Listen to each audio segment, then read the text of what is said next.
एक महीने में।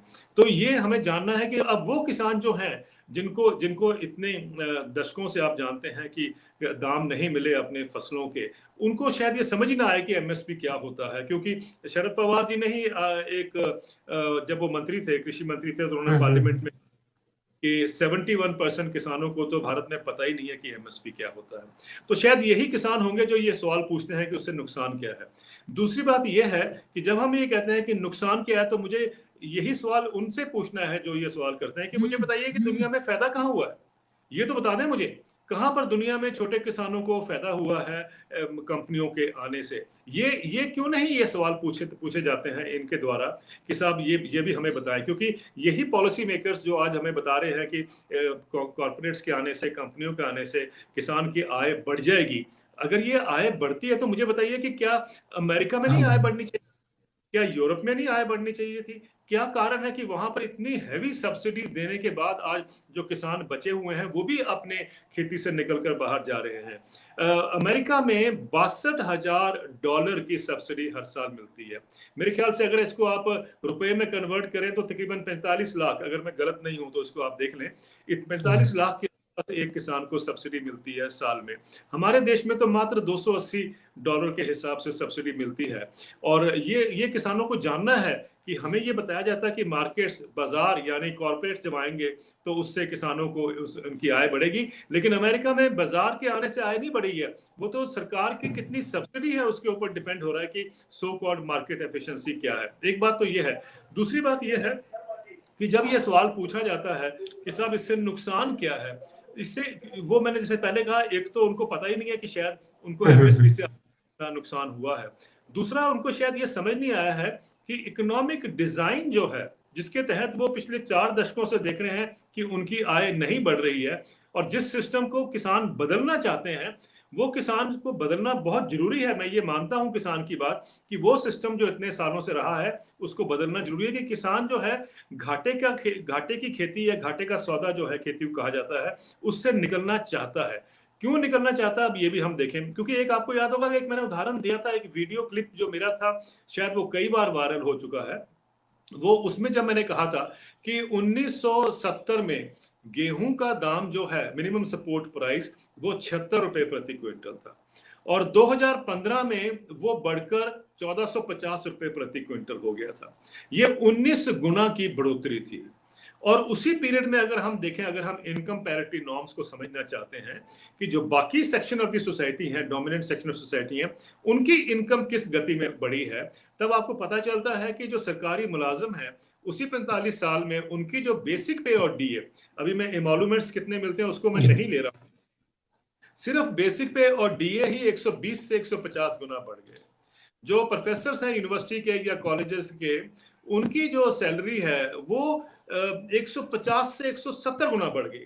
और जो स्कूल टीचर्स हैं उनकी 280 से 320 गुना बढ़ गई, क्योंकि स्कूल टीचर्स की तनख्वाह 1970 में बहुत कम होती थी।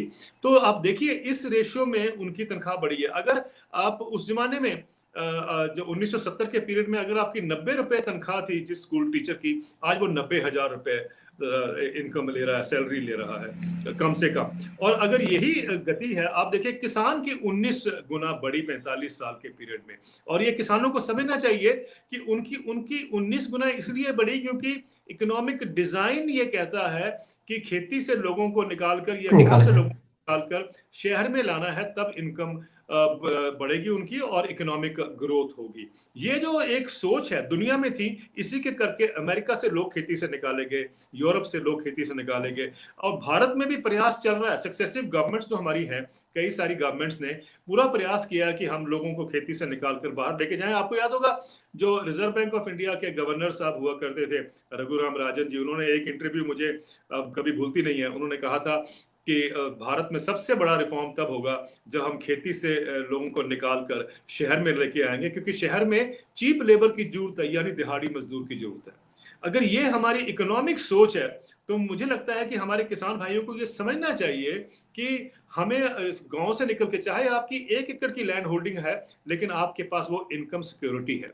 या आप समझिए कि आपके पास 1 एकड़ जो है वो इनकम सिक्योरिटी है। जब आप शहर में आ जाते हैं और दिहाड़ी मज़दूर बनते हैं, तो आप वो तो खो ही बैठते हैं जो आपकी जो इनकम सिक्योरिटी है। लेकिन अगर ये आपको लगता है कि ये अच्छा व्यवसाय है या अच्छा ऑप्शन है आपके लिए, तो मैं कुछ नहीं कह सकता। लेकिन मुझे लगता है कि किसान भाइयों को समझना चाहिए, उनके लिए सबसे बड़ी चीज़ तब होगी कि आप उसी छोटी लैंड होल्डिंग को कैसे आप इकोनॉमिकली वायबल कर सकें।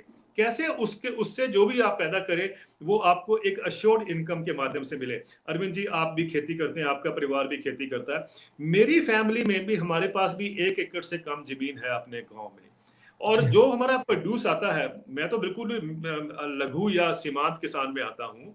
तो वो जो ज़मीन है, जिसकी बात मैं कर रहा हूँ, उसमें अगर हमने गेहूँ लगाया है, तो हम क्योंकि मैं हिमाचल के लोअर एरियाज़ में से आता हूँ, तो वहाँ पर तो हमें कभी एमएसपी मिला ही नहीं है। अगर मैं ये मानता हूँ कि अगर एमएसपी मिला होता तो हमारी इनकम शायद ज़्यादा बढ़ती और ये एमएसपी सीज़न के बाद देखा प्राइसेस और फॉल कर जाते हैं। अगर हमने रोक भी लिया गेहूँ को अपने पास 2-3 महीने के लिए, तब भी हम देखते हैं बाद में प्राइसेस और कम हो जाते हैं। तो किसान करे तो करे क्या?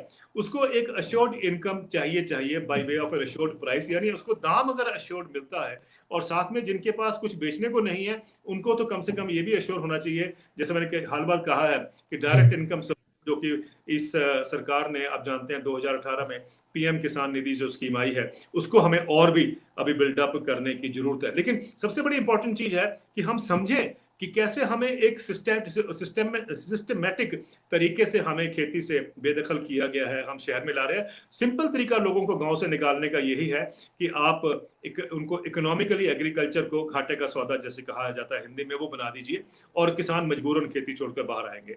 तो अब इसका उपचार क्या होना चाहिए? मैं जानता हूँ आप बाद जी। में पूछेंगे, लेकिन पहला हाँ, सवाल मुझे लगता है कि उन लोगों को जो ये आ गया सोच रहे है, हैं। किसी दर्शक ने पूछा ही है कि बहुत अच्छी इन्फॉर्मेशन है उनके लिए, दिल्ली से हैं वो और उन्होंने कहा कि सॉल्यूशन क्या है? शर्मा जी ये भी बताएँ तो मैं अपने उस पे आऊँगा, पहले आप इस पे ज़रूर आगे बढ़ाएँ। देखिए क्या सॉल्यूशन क्या है? अब देखिए बड़ा इंटरेस्टिंग है ये। अमेरिका में मैंने आपको उदाहरण दिया था कि अमेरिका में कितना भयंकर क्राइसिस हो गया है, ठीक है ना, खेती में। मैंने आपको बताया कि वहाँ आत्महत्याएँ बढ़ रही हैं, बल्कि एक मैं किस्सा आपने